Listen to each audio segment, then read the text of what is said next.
I don't believe that social media is our problem. Why we believe all these crazy conspiracy theories, why Gen Z is messed up, nice victim blaming, all these things. Social media inherently is not our problem. The current iteration is, I believe, but the current iteration is not the problem. The factors that affect many of our industries and businesses in life is the problem. That's greed, unchecked greed, no ethics, and profit over everything. It's crazy. I hope in 100 years we look back and say, why did we let these few rich people just kind of do whatever they want and shape us? You know what I mean? Everyone wants to blame Gen Z for being on their phone. Let's blame these people who started and run these companies that know they're doing something that harms us and don't take steps to change. Let's start focusing on the people who literally hire employees, psychologists, the best experts in advertising to keep us on our phone and social media the whole time. Social media has been around a few years. How are we going to judge the effect of social media when we haven't really experienced a social media that's popular, run ethically, has proper checks and balances? This recent story where everyone's freaking out about this Olympian who they thought was transgender and was clearly just a woman. I mean, you have people like Logan Paul, the president of the former president. You have Joe Rogan. You have Pat McAfee on ESPN. You have all these huge people literally talking about a story that was quickly and easily able to be proven wrong if you just fact checked it. Not only that, they had time, so they didn't even have to do it. Like there was probably already tons of articles out there saying how this isn't true. What is that? Why have we normalized allowing these people to either lie or be misinformed and just say whatever? ESPN should feel shame for letting Pat McAfee do that, you know? I don't think we need to have quote unquote censorship and only hire woke, whatever fucking dumb shit is out there. But what's wrong with having a body that is allowed to basically, we have the FCC or all these things monitoring media? Why do we not have a body that says we run every news station or this?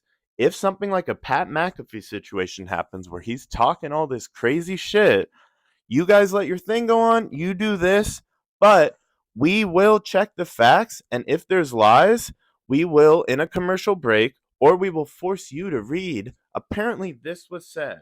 This has been proven to be not true. We apologize for this happening. I'm not saying you have to run an agenda or this or that, but alternate facts aren't a thing. There's facts, people.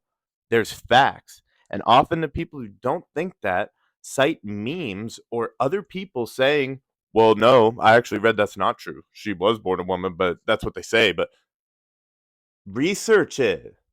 And it's wild how it's almost like this monster that they created is eating itself up due to what it created because it's created such corruption. I'm going to use the political and the MAGA cult as an example of this. So, MAGA basically is run by their cult leader, Donald Trump. Cult leaders, I think Donald Trump projects a lot of his fears, a lot of his shame, and a lot of his own issues and creates ideologies around it. The Democrats are hurting little kids. They're doing this. They're corrupt. They lie. They try to steal the election. All the shit he does. Now, what's wild about social media is he does this. And I think the Republican Party, obviously, Democrats can have their own corruption, but the Republican Party, I think, has been who they've been showing themselves to be for the most part for quite a while, or at least they've had those core principles guiding them, whether subtly or unsubtly. Though I don't think a lot of the people would be okay with this behavior. But what happened is Fox News, a for profit business that doesn't mind misleading people, said, oh my God, he's popular. We're running with this. Trump is a narcissist who can take no feedback or no direction. They've been at the complete whim of this maniac for years, but they've been okay with it because it was working out for them. But what I think is weird is like it's almost like this full circle moment because what happened is when you allow stuff like that, you create people who don't know that it's not real. The Fox News hosts and everyone there, for the most part, I'd think, when Trump was starting, a lot of them were just like, this fucking idiot, but we'll run with it. But he inspired a movement. He inspired a cult. He inspired Senate and all these people now who are MAGA people. You know what I mean? And it's not, they're not saying it to get by. They're not jumping on the Project 25 bandwagon or all this stuff just to like appear like, like I'm saying some dumb shit, but I want to get elected. These people believe all that stuff. You know what I mean? And like it's funny how I just feel like it like, and then even more for full circle, like someone like Elon Musk who allows all this garbage. You know what I mean? And he does it whether he was conscious or not. At this point, he's not now. That's what's wild about it.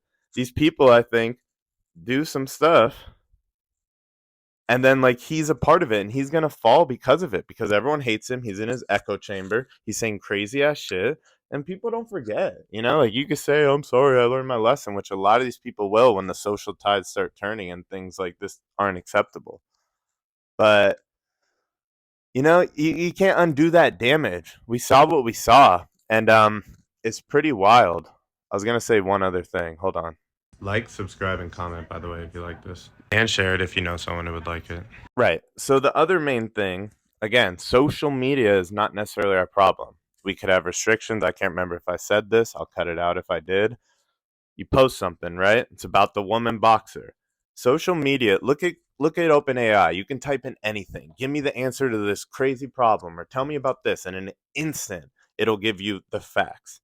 It's not perfect because it's trying to reach out of everything and research the internet.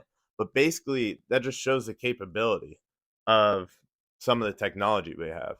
Another thing is just like, it wouldn't be that hard for Facebook and Elon Musk to hire a programmer, hire a coder, engineer, research for what's most effective, and do stuff so that when something happens, like this woman who won or who was in the Olympics, she didn't even, I don't think, win the gold medal, and people are calling her transgender, and the facts are out there very easily.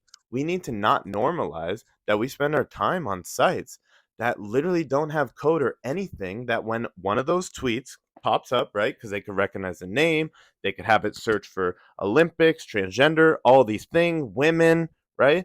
And it pops up, and whenever anyone posts it, there's a little attachment that says, if this is about this boxer, there is a lot of misinformation going on. Here are the facts, bullet points, and links. That's not hard. And that would make all of our life so much better. That is one part of it.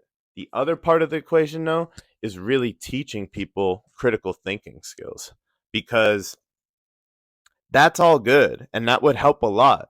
But there's still plenty of people who would say it's all fake. This is fake, whatever, biased app, you know. How do we teach people critical thinking skills? I'd love to know in the comments what you think. The critical thinking skills that are necessary for what I'm talking about and where we're at right now. How do we get someone to realize that seeing a meme and then seeing other people in your algorithm talking about it isn't isn't facts and isn't called research? I think sometimes these people, when I talk to them, they'll say some wild shit. Did you hear about this celebrity actually with blah blah blah? And it's like clearly crazy. And I'm like, really? That seems kind of fake to me. And they're like, I look it up, and often I could look it up in 30 minutes, 30 seconds to a minute. Clearly not fake. I feel like a lot of these people, one, don't even look it up, or they're in their algorithm again and they hear this story and they're looking up like this guy talking about it or this meme, and that's their sources. I lean very leftist, progressive, right? I like to watch the full speeches of a lot of this stuff. I like to watch the full speeches of Kamala to see what she's actually talking about. When Trump comes on, I want to watch the full speech, so I'm not getting my algorithm's view on it or the other ones. I get my algorithm's view and I trust my algorithm for the most part, but I don't ever trust it. You know what I mean? It's not a source, it's not fact, it's one algorithm in the internet. And that's probably another part that's just bad. Like, there's so much bad. If anyone has ideas, again, write it in the comments. How do we make more ethical social media? How do we make it so it's not so addicting and it's not, like, how do we change the profit motivation or how things work so that someone posting a video about the newest story every second with lack of insight, or like, how are we going to disincentivize people who either don't know it's real anymore and just keep saying it, or the people who are kind of grifters and are like, if make something about this, it's going to get a lot of views, it'll get a lot of feedback, and they don't care, you know? I don't know if that was going off. I'll cut it if I did, but I said they're grifters. They don't care. So those are my questions. Those are my thoughts. I think we need to get off of these sites, not completely off of them.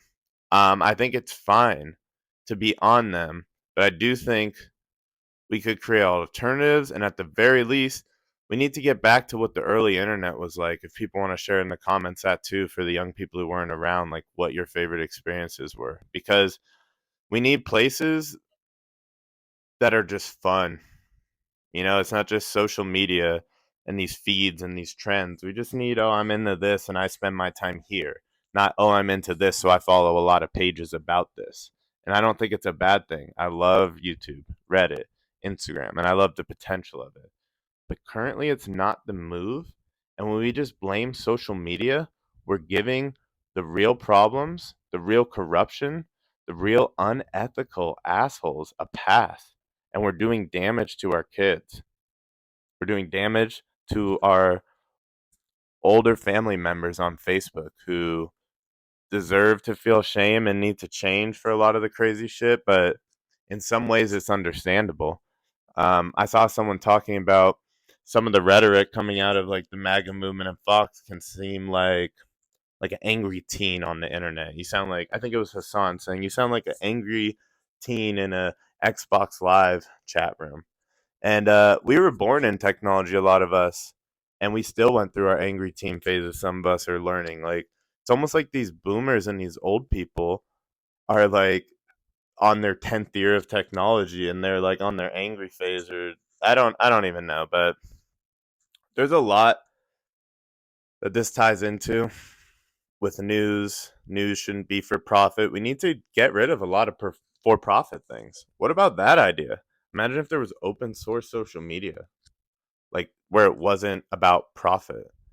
That could harm people who can make money off social media. But some of it, oftentimes, most people aren't making money. It's very limited, and then we're all putting in our videos. I don't know. There's a lot of solutions. Maybe that's for another video I could try. I think I'm done at this point. Appreciate you. Let me know what you missed. Like and subscribe.